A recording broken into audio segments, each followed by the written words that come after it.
I'm Johnny Scoville, and this is Chase the Heat, and this is December 1st of 2024. So we're here. You believe it's December already? Holy beautiful day here. Doesn't kind of look like December, but it is. I want to thank Blessed2crochet for sending this, and I want to blame Tommy if this was not Blessed2crochet. Pretty sure it is, though. Here's the thing. This was in the office, and I'm just about sure this is Blessed2crochet. But if I'm wrong, it's Tommy's fault. Grandpa's Cheesebarn made with real bacon, Smokey maple bacon mustard. Smoky maple bacon mustard. And it's gluten-free, people. Insert your gluten-free joke. It's a dad joke I used to drop. I used to say that gluten's free. When you buy this product, they throw that gluten in for nothing. People used to get mad at me like, I can't eat gluten. I'm like, just a joke. All right, so this is maple flavor and smoked bacon are added to this bold and spicy mustard to create this unique and savory condiment. Used to glaze meats, dip pretzels, or add to a cheese board. Or on a sandwich. Listen to the ingredients. We have sugar, water, mustard, distilled vinegar, #1 mustard seed. Because they could have used #2 mustard seed, but just the best for grandpas. #1 mustard seed. It's got water, salt, spices, turmeric, and natural flavor. It's got cider vinegar in it.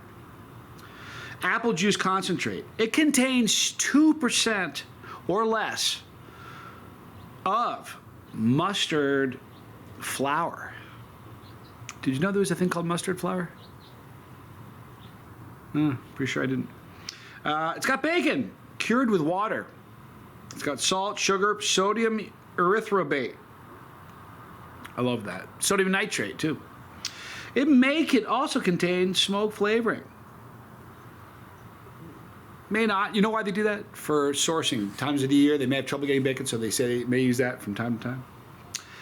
Dextrose brown sugar, sodium phosphate, potassium chloride, sodium diacetate. There's a whole bunch of things in here that sounds like it's bad for you, but it's not.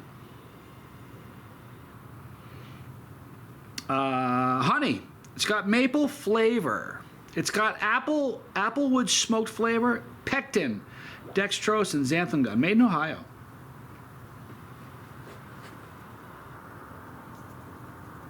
I'm gonna sneeze. Pretty sure. Oh yeah, I'm gonna. Excuse me. Sorry about that. All right, so someone's gonna say something. I left my mother of pearl spoon in Fort Mill. I'm not tainting my sauce. This isn't sauce. Now I should tell you that I've already tasted this, and I won't blow the surprise. But wow.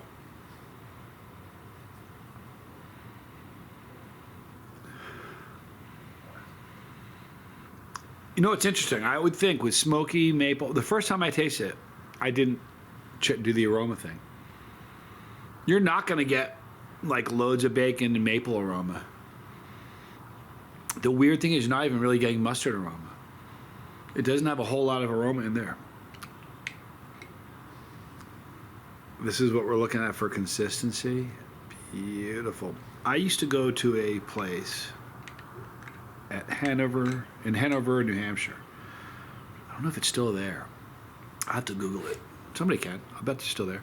Peter Christian's was the name of this restaurant, and they made their own mustard, and it reminds me of this. That's the first thing I thought of when I tasted this, but we're going to taste this now. Thank you, Blessed2crochet. I'm Johnny Scoville, and this is Chase the Heat.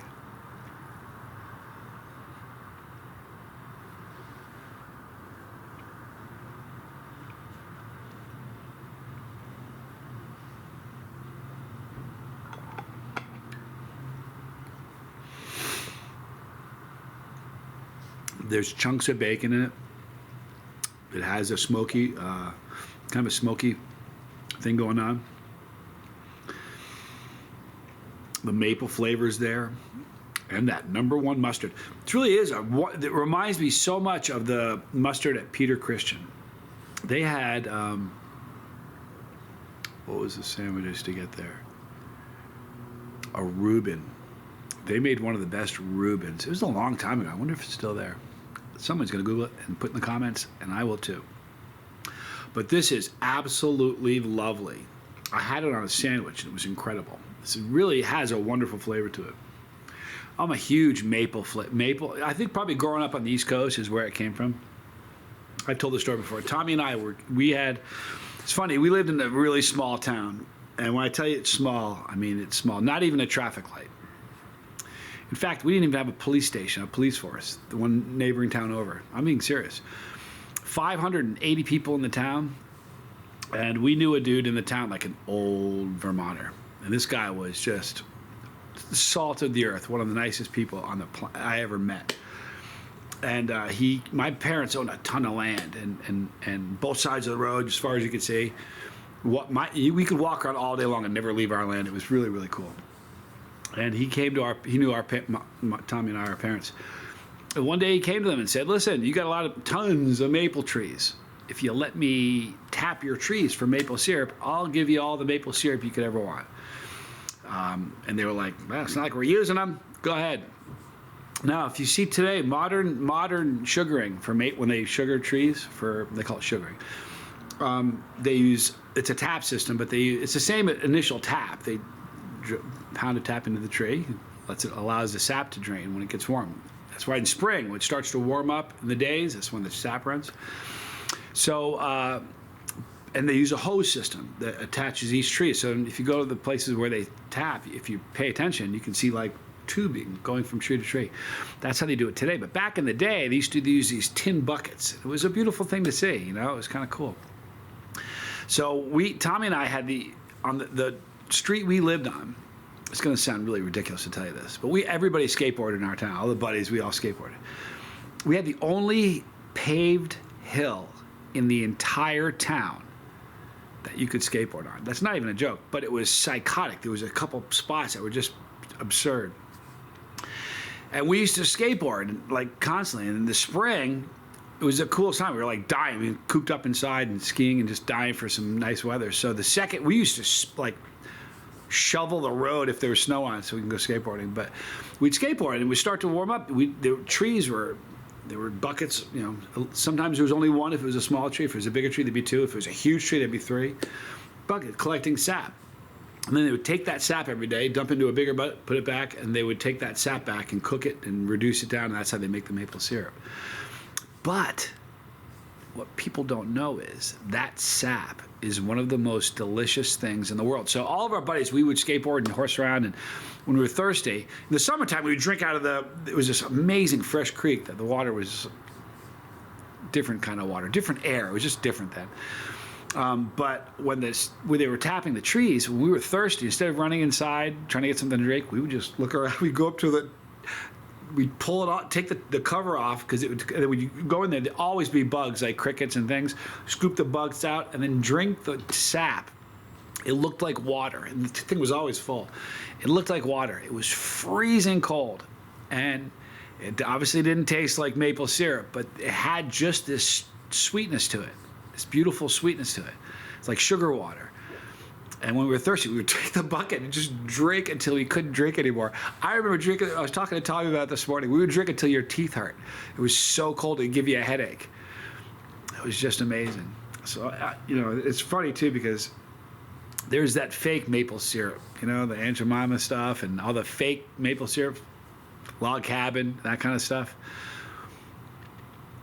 If you're from the East Coast or from Canada, I guess Canada's pretty into their maple syrup. But if you're on the East Coast, the Northeast, I think there's a law that if you have that fake stuff in your fridge and they can come in and inspect your home, and if they find that in your fridge, they make you move.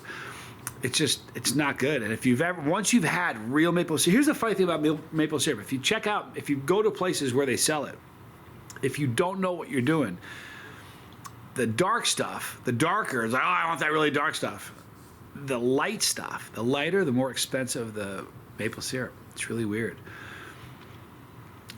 I kind of always like the dark stuff, but that was maple syrup. I don't know how I got on that tangent. This stuff is lovely. Really has a wonderful flavor to it. It would be great on a cheeseboard. I have not had it. I had it on a ham sandwich, and it was incredible.